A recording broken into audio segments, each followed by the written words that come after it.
Donc je vais vous montrer une diminution inclinée à gauche. Vous allez en avoir besoin pour les deux versions.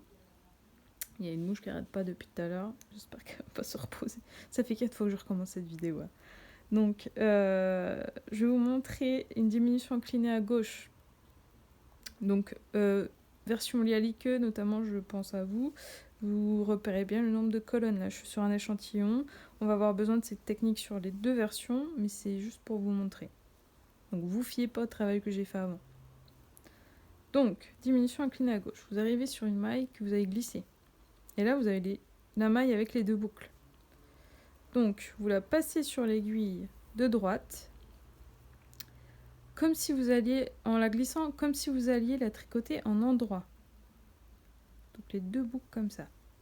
Ensuite, cette maille et cette maille, qui représentent 3 boucles, je le rappelle, vous les tricotez ensemble. C'est pas facile, hein, mais... Voilà.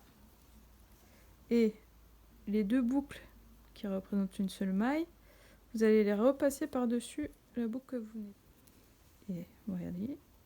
Toujours faire sur une... Alors, toujours sur un rang endroit, les diminutions et les augmentations. Donc là, vous voyez en fait que ma maille, elle est vraiment inclinée vers la gauche. Et donc du coup, vous avez fait une diminution inclinée à gauche. Ensuite, vous tricotez normalement. Et sur l'envers, il n'y a rien de spécifique. Vous n'allez même pas la voir normalement. Donc voilà. Et donc vous pouvez voir que les deux colonnes se rejoignent. Et en fait, les diminutions et les augmentations que vous avez ici, ça va vraiment faire vos dessins.